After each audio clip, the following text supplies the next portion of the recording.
tukkiriza okakanye obyogano ndi muffe era Katonda afuna otutowaze otukakanye naye muffe kwekuwekutizi laba obulungi bwo n'ekisa kyo ekitagerwa Yesu Kristo Mukama waffe.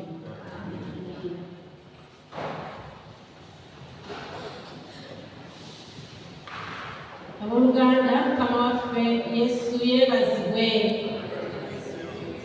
Katukubire Katonda mu ngalo abooluganda kubanga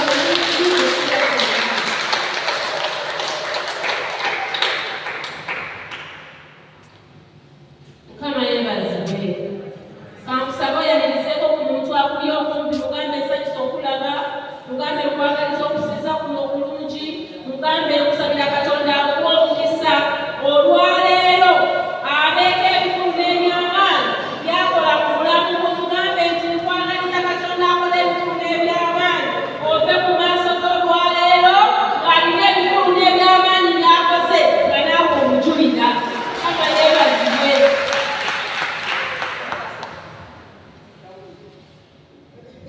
Mukama yeebazibwe. Tugenda kugabana mu kitundu kino kye twasoma ekya Zabbuli eno 226. Tuli mu kiseera eky'amagungula naye mu byonna twagala okweteekateeka n'okwongera okwenyweza n'okwongera okwejjukanya ebigambo bino ebya Zabbuli eno. Omuwandiisi yabiwandiika nga waliwo Katonda byamuyisizaamu nga naffe Katonda bw'atutambuza mu ngeri ez'enjawulo n'atusuumusa n'atusomosa n'atukolera ebyekisa. Omuwandiisi wa Zabbuli eno mu lunyiriri olusooka yagamba nti Mukama bwe yazaalata obusibe bwa Sayuuni tetufaanana abo abaloota. Olwokubiri agamba nti akabwa kaffe ne kalyoka kajjula enseko. N'awandiika n'agamba nti n'olulimi lwaffe okuyimba ne balyoka boogerera waggulu mu mawanga nti Mukama abakoledde ebikulu. Mukama yeebazibwe. Nsaba ennyo okusinga siraku kuba ku lunyiriri olwokuna n'olwokutaano okumalayo.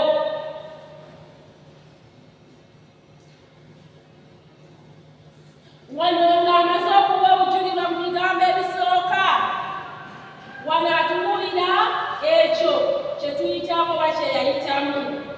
Agamba mu lunyiriri olwokuna ng'asaba nti ozze nate obusibe bwaffe ayi Mukama ng'endiga ku kiika obwa ddyo. Ozze nate obusibe bwaffe ayi Mukama.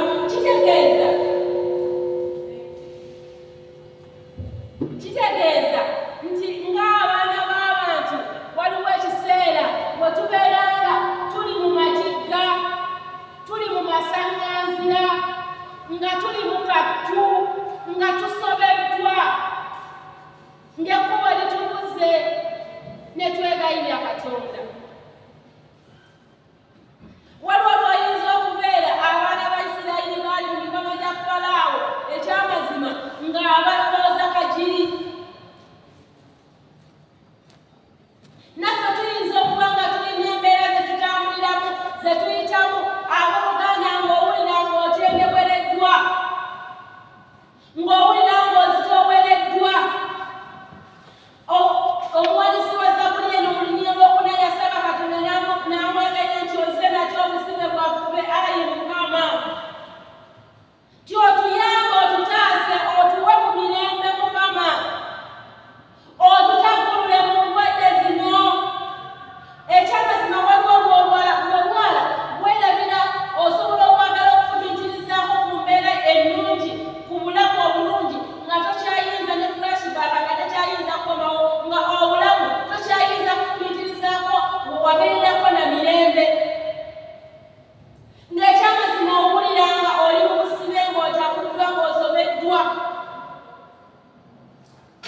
Abooluganda obwevu buba nga bwakulumye, oyinza okwebuuza obanga waliwo abantu abalina ku mirembe nga ekyamazima nga eddembe olaba nga likuli wala nga tokyayinza.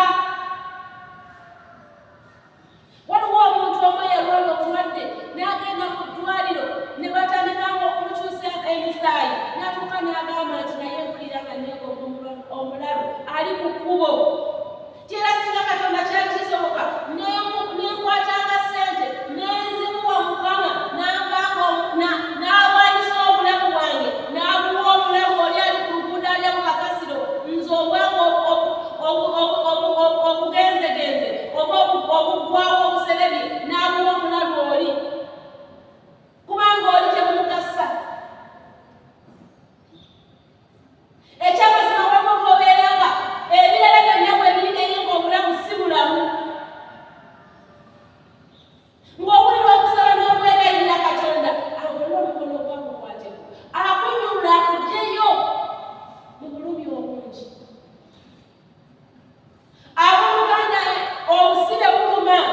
Oyinza okuba nga oli mu busibe bw'amakanga gatakuseka, amaka galimu okuyaga, ng'amaka gazunga, amakanga gawuuma, nga owulira ekiri mu maka nga kitokota,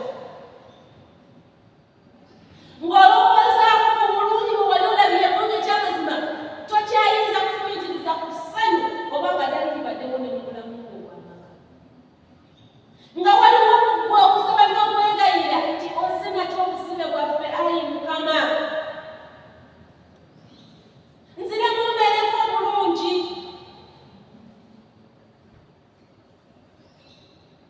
Haleluya. Abooluganda oyinza okubeera mu ntalo, oyinza okubeera mu ntalo bwe luba nga luli mu kika, abooluganda n'obulwa kugamba nga otawuddwa. Oyinza okuba nga olutalo luli mu mirimu, mu mbeera ya mirimu, nga owulira otabuddwa, owulira ozitoowereddwa.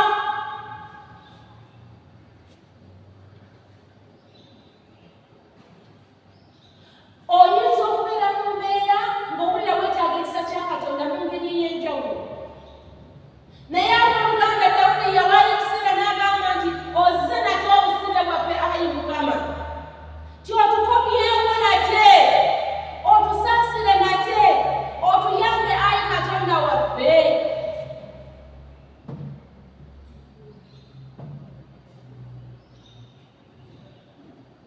Mukama yeebazibwe. Oyinza okubeera ng'oli muzadde ng'olina abaana naye ng'olinga nyokibi, ng'onoonya ekkubo erikufulumya oba erikuzerera nga toliraba. Abazadde abamu abakuzeemu alina omwana asooka mutamiivu addako omukubi addako omwenzi malaaya kugamba nga alya mugasoberwa nga tabuddwa, ng'alinga omulamu nga takolanga emirimu gyagaana gyakula.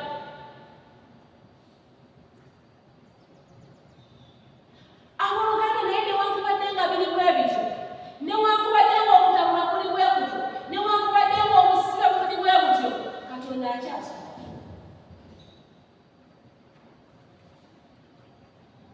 Katonda waffe wa mazima era Katonda waffe mwesigwa. Our God is a perfect God. Oyinza okuba nga osomesezza omwana oba ng'oli wano ng'oli muntu mukulu omaze okusoma emisomo gyaggwa naye ng'ekyamazima tokola. Katonda waffe wa mazima, wa bwenkanya. Oyinza okuba ng'oli wano ng'oli mu myaka egikola tokola, oli mu myaka egy'obufumbo toli mufumbo. Katonda waffe talina budde bw'atakolerako.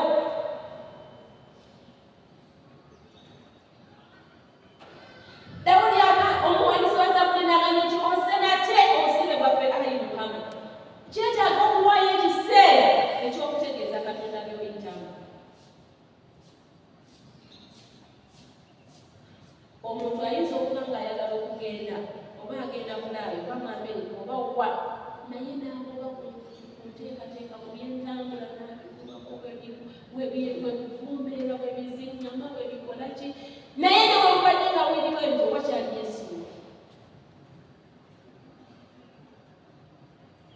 Oyinza okuba nga oli mulimi n'ogenda n'olima nga kugamba nti kaakati ekiri ku katale nti nnyaanya, n'ogenda n'olima omusiri gw'ennyaanya, ekimotoka ne kizikuba.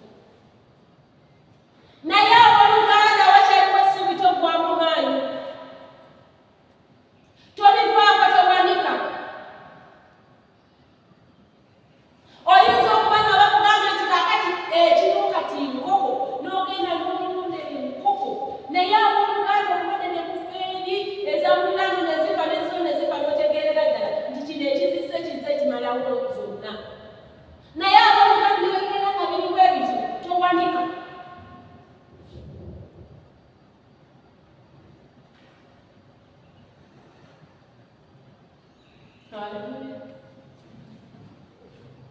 Oyinza okusomesa omwana omwaka gumu n'addamu mu kibiina, omusomesa ow'okubiri n'addamu mu kibiina n'ogamba nedda towanika.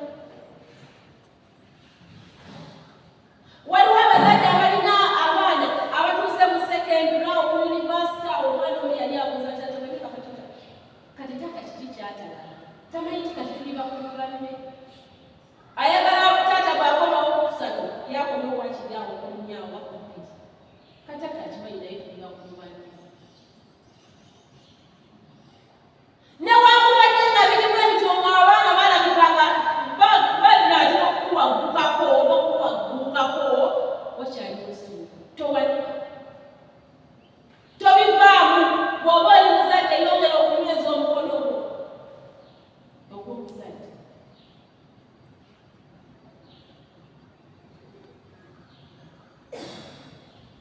Haleluya, haleluya.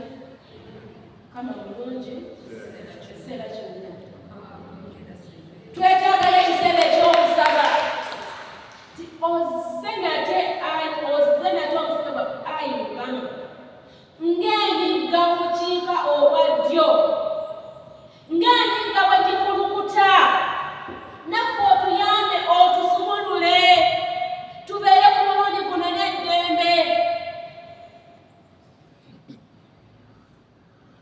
Omwami omu yali agamba bafumbirigano ne bazaala abaana. Eyasooka yali atuula n'afa, ne bazaala owokubiri yali ayavula n'afa, bazaala owokusatu baali bamuzaala n'afa, ne bazaala owokuna yali aluma maama abagala okutuusa mu ddwaliro ne bamugamba omwana abadde munene akooye.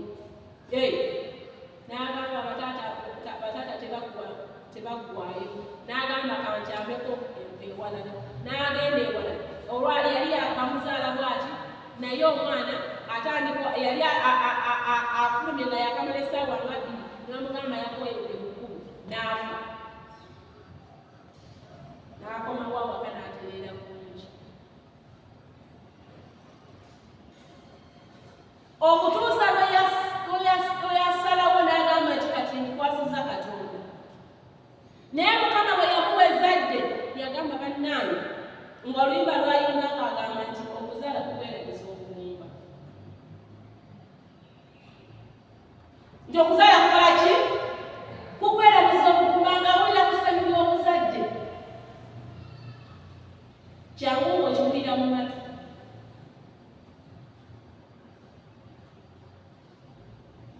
Naye newankubadde abooluganda ng'oyita mu bifaanana bwe bityo tokoowa, towanika, tobivaamu.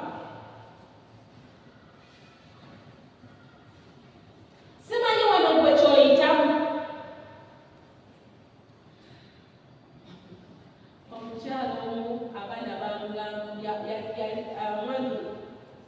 amulekera abaana n'amulekera amaka.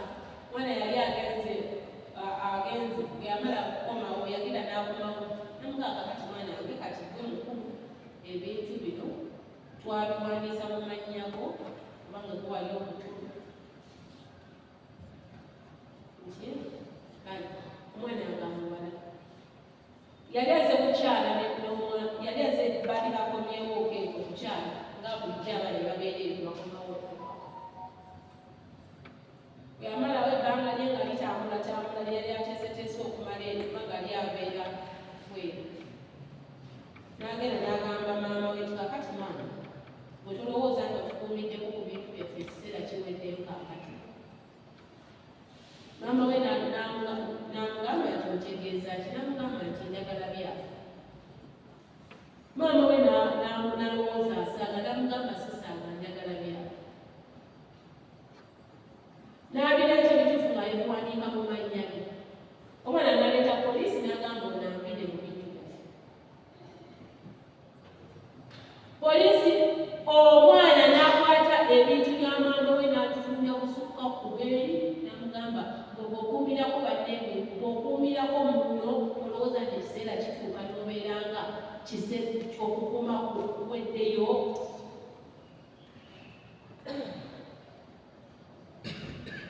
Naye abooluganda ne bankubadde nga bifaananawo ebityo tozirika. Era omwana yagenda nti okuvaako ebintu amaze okubitunda amaka ng'amaze ogatunda ate nga omwana muwala sinamulenzi luusabayo batera okukola bwebiti. So abooluganda buli omu ayinza okuba ng'alina kyayitamu, simanyi gwe kyoyitamu, naye newankubadde nga biringa bwe biri tozirika, toggwamu ssuubi, toggwamu maanyi. Ono omuwandiisi wa Zabbuli yawaayo mweno n'agamba ayi Mukama oze nate obusibe bwaffe ng'emigga y'olukiiko olwa ddyo, ng'emigga bwe gikulukuta naffe otusaasire otugiremu ebadde biyimiridde mu kkubo lyaffe naffe tutambule tubeere n'eddembe. Abooluganda okusekera eggulu is not a walkover. Ekisooka weerekereza bingi nnyo abantu bakulala bagamba naye omusiru mulalu tategeera simanyi kyali ku mulembe okuvuga kwoli naye nga ensi gy'olimu ate abala bagiraba mulala. Mwolina bye weerekereza okulya, okunywa, okwambala n'ebifo eby'okubeeramu.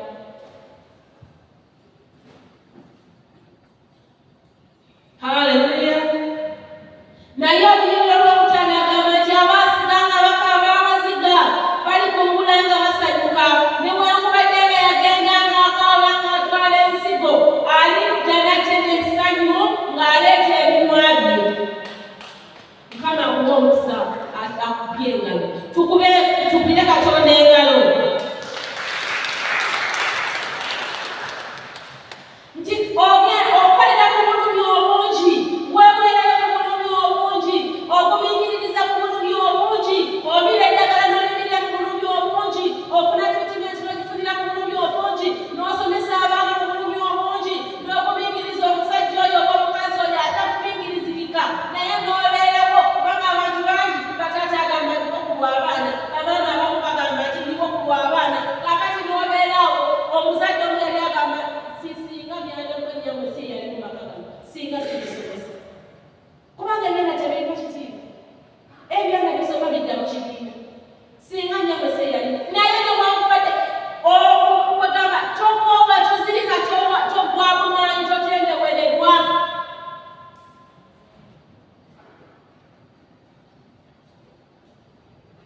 Abaasiga nga bakaaba amaziga balikungula nga basanyuka. Newankubadde nga yagenda ng'akaaba ng'atwala ensigo alidda nate n'essanyu ng'aleeta ebimwa bye. Mu Matayo essula y'omusanvu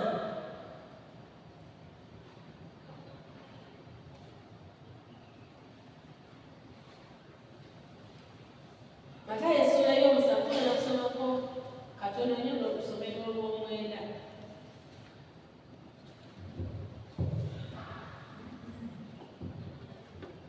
Essula y'omusanvu omunyiriri gw'omusanvu agamba bw'ati, atandika bw'ati musabe muliweebwa.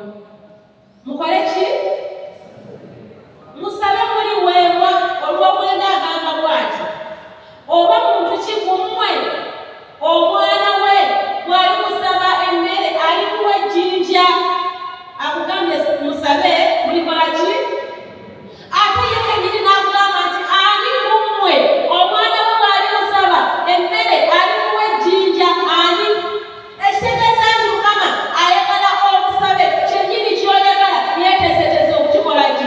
Okukikuwa, okukituukiriza.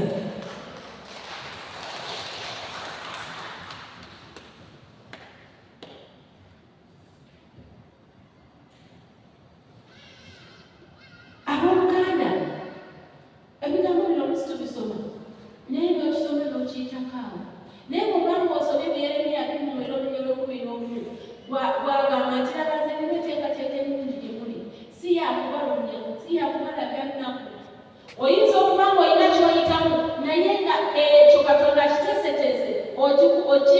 okiyitemu asobole okutuukiriza ekirungi kyakuteekeddeteekedde.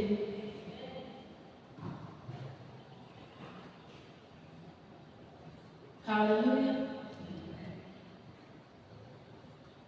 Mu lubereberye bwe yali atonda, buli lwe yamalanga okutonda byonna, ekyo kye yamalanga okutonda, olunaku olwasooka yamala okutonda n'abitunuulira n'agamba nalabanga birungi.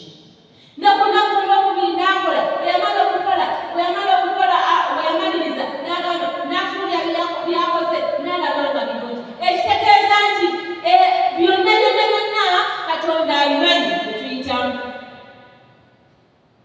Alina buteekateeka. He has a perfect plan for us. Simanyi gwe ky'oyitamu, naye gwe ky'oyitamu manya nti Katonda akumanyi. Manya nti Katonda akimanyi. Kye yeetaaga kwe kumutegeeza n'okumusaba n'okuwulira kyennyini kye weetaaga ggwe nga ggwe.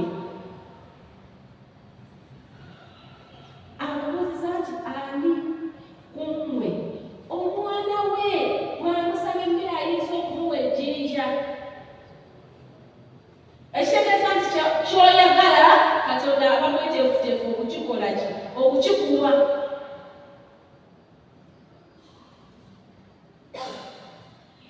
Abooluganda okuweerera omwana n'atikkirwa si kyangu, abazadde abakulu bakimanyi wano.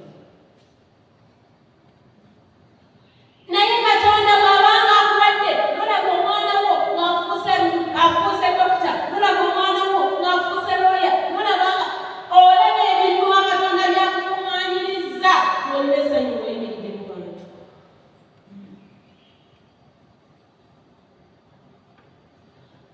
Singa twali Katonda ali wakututimba n'akuteekako ccepe nti ono yedde wakufuna diguli n'emunnange sente zaava mu kusiika paala.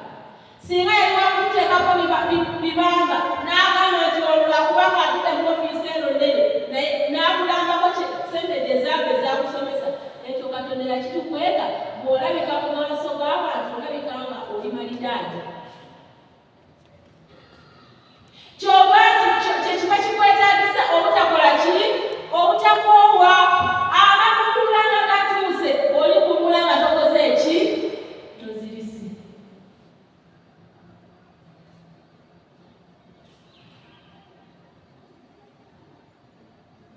Haleluya. Abavubuka temukoowa. Kubanga oluusi tubeerawo mu myaka gy'okuvubuka, ekkola ly'emirimu libeerawo, wabeerawo obwetaavu bwa settlementi, wabeerawo obwetaavu bw'amaka, wabeerawo mu ngeri wabeerawo obwetaavu bw'okweteekerera, naye byonna by'oyitamu Mukama abikola ki? Abimanyi.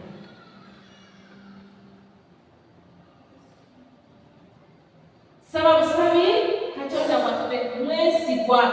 Olunyoma olwasoosera yasoose okutuweeramu omujulirwa yagambye nti Mukama bwe yazza nakyo okufuga kwa Sayuuni netufaanana ng'abaloota. Katonda akola ebintu by'ogamba yenze nga yeggwe. N'abalala ne bamutunuulira ne bagamba nti yeye nga kituufu ye ki? Yeggwe.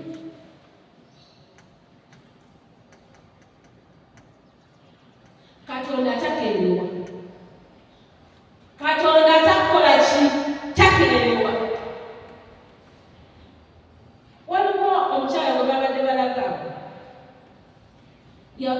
bafumbirigana ne bamala ebbanga erisukka mu myaka 30 nga tebalina mwana. Ne bakola byonna ebyali byetaagisa okufuna ezzadde. Ne bagaloza mu lubuto, ne bagenda ebweru ne bansimanyi ne bakola transplanting byonna naye nga byonna biyitako buyisi. Yabadde agamba nti benako I was about 60 years. Lwakya lumu Mukama n'atuwa omwana nga twabivaako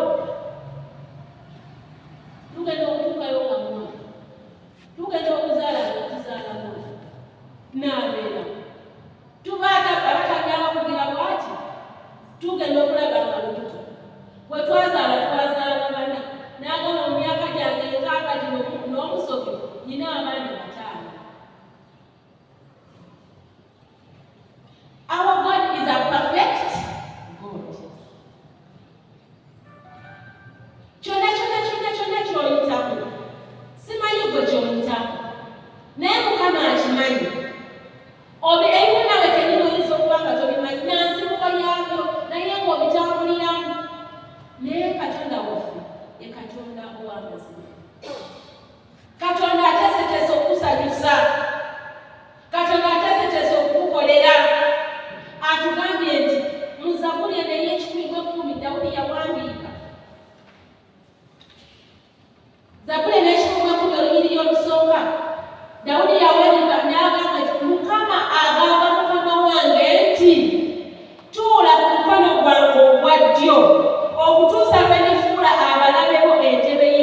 yavaayo.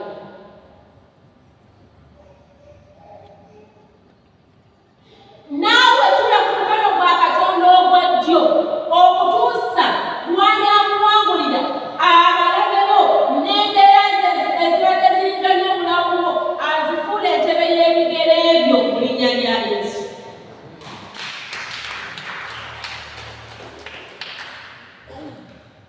Simanyi ky'oyitamu naye mukumaliriza katumalize n'ebigambo ebyo. Mukama Dawudi agamba nti awandiika ebigambo kalogera ku Kristo ti Mukama agamba Mukama wange, kubanga Dawudi ayita Kristo Mukama we. Ti Mukama agamba Mukama wange nti tuula ku mukono gwange ogwa ddyo okutuusa lwe ndifuula abalabe bo entebe y'ebigere byo.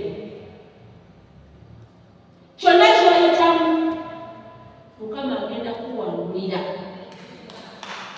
Kyonna ky'oyitamu Mukama agenda kukolera. Kyonna ky'oyitamu Mukama agenda kusomosa. Kyonna ky'oyitamu Mukama agenda kukwata ku mukono. Kyonna ky'oyitamu Mukama agenda kukulwanirira akuwangulire. Kyonna ky'oyitamu Katonda waffe teyeebaka tabongoota. Kyonna ky'oyitamu Katonda waffe mwesigwa. Kyonna ky'oyitamu akugambye ani ayinza okuwa omwana w'ejjinja ng'amusabye emmere. Katonda waffe yayogera ebyo. Katonda waffe ayogera n'agamba nti musabe n'abo munaaweebwa. Kiki gwe ky'oyitamu? Ky'oyitamu kyonna Katonda mwesigwa.